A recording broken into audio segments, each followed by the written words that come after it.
You can start a career in GRC. You can even do real client work in a graduate consulting program. This is not a claim about who may hold the title.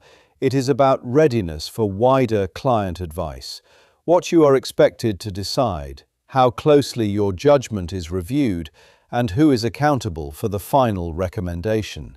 That, rather than every role called consultant, is what this video means by usually isn't entry level. Career advice often mixes up entering the GRC field, joining a consulting organization, and being ready to advise a client with limited supervision.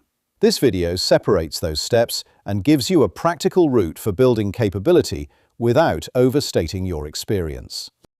A quick note about this channel. I deliberately don't show my face or use my name. I work in information security governance and GRC, but keep this project separate from client work and private life. Anonymity is not proof of expertise. Judge the evidence and reasoning. The narration and visuals are AI generated. The research, analysis, and final decisions are human.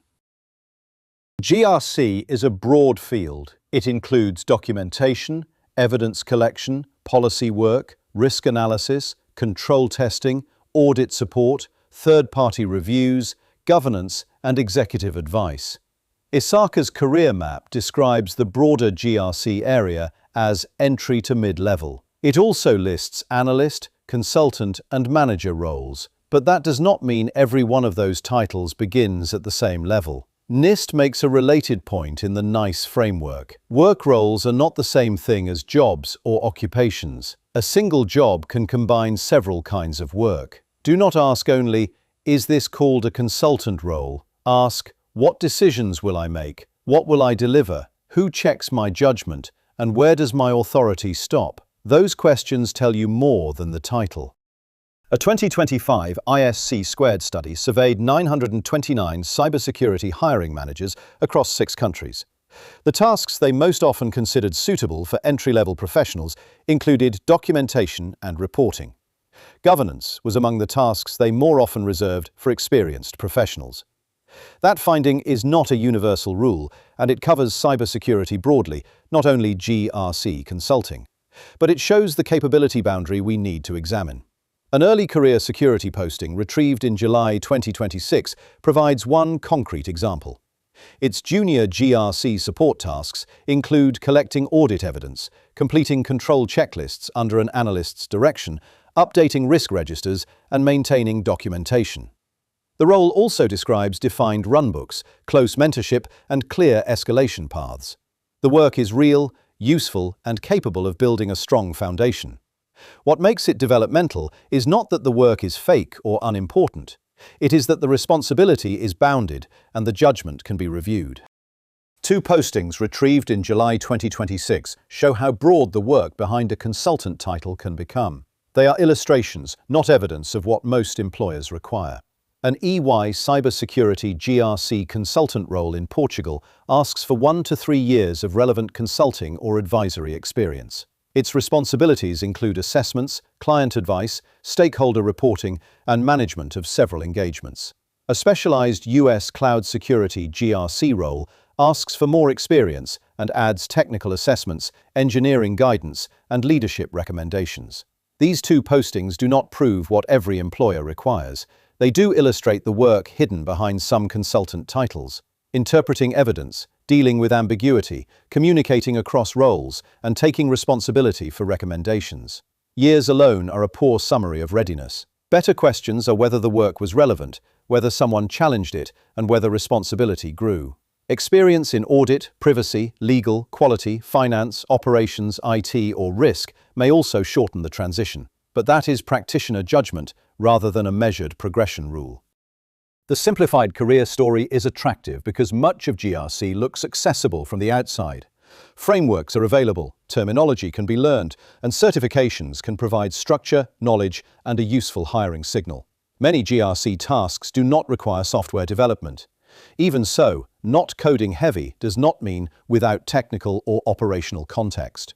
A certification alone cannot demonstrate how you will handle incomplete evidence, competing priorities, resistance from stakeholders, or a recommendation whose consequences are uncertain.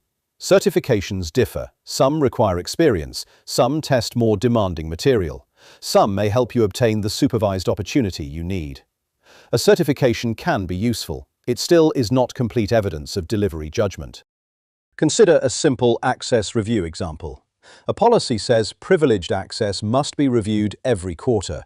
You receive a spreadsheet, several screenshots, and an email saying the review was completed. At a developmental level, you might collect the evidence, confirm the required fields are present, follow a checklist, and record exceptions for review. With wider advisory responsibility, 4 questions matter. Is the population complete? Can the evidence be trusted? What does an exception mean for the business? And what should be fixed or escalated? That is the judgment gap. It has 4 parts. First, evidence discipline. Can you distinguish a claim from proof, test completeness, and preserve a traceable record? Second, control reality. Do you understand how a control actually operates, how it can fail, and whether the evidence reflects the period under review? Third, risk translation. Can you connect a technical or process weakness to a decision, consequence, and priority without exaggerating certainty? Fourth, supervised delivery. Can you produce a report, workshop, assessment, or recommendation that another practitioner can challenge, and can you improve it when they do? Framework knowledge supports all 4. It does not replace them. Now for the important counter-argument. KPMG in the UK describes a 3-year Governance, Risk and Compliance Services graduate program. Graduates work with clients, receive structured training, develop consulting and assurance skills, and work alongside a supportive team. This is genuine consulting work within a structured development pathway. So the distinction is not graduates are not real consultants. The distinction is a continuum of scope, review, and accountability. A junior consultant may contribute analysis and recommendations, while a more experienced practitioner shapes the approach, challenges conclusions, and carries broader engagement responsibility. Career changers may also bring relevant judgment from an adjacent field. They may need GRC-specific translation rather than a complete professional restart.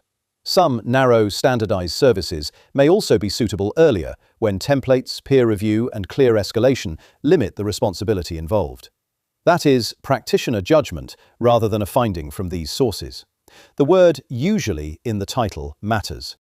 If you are starting out, do not wait for somebody to grant you a perfect title. Build inspectable evidence of the 4 capabilities. Look for environments such as internal GRC or security analyst work, IT audit or audit support, control operation and testing, third-party risk and security questionnaires, policy implementation and remediation tracking, IT or security operations with governance exposure, or a structured graduate consulting program with training, review, and escalation. These are plausible capability-building environments, not a guaranteed or mandatory ladder. You can also build bounded evidence through an internal project, a lab, volunteering, or a clearly fictional case study. Label it honestly. Show your assumptions, the evidence you would request, what remains uncertain, and what decision is needed. If possible, ask an experienced peer to challenge the work and keep the before and after versions. That does not equal client delivery,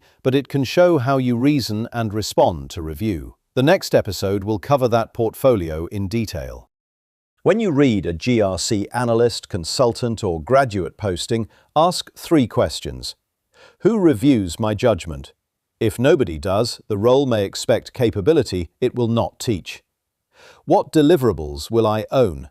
Collecting evidence under direction is different from signing off an assessment or advising executives. Both can be valuable, but they require different readiness. Where is the escalation boundary? A well-designed developmental role makes clear what you can decide, what must be reviewed, and where you can get help. If a company offers client exposure but cannot explain training, review, or escalation, the title may be giving you less development than it appears. GRC can be an entry point. A graduate can perform real consulting work. A career changer may bring valuable judgment from another field. But broader consulting scope usually is not created by a title, a framework, or a certificate alone. It is built through evidence discipline, control reality, risk translation, and delivery that can survive review. Do not measure your progress only by whether you can call yourself a consultant. Measure it by the quality of the decisions you can explain, the limits you can recognize, and the responsibility you can carry safely. Build judgment first. The title can follow. In the next episode, I will show you how to build a credible GRC portfolio without inventing client experience.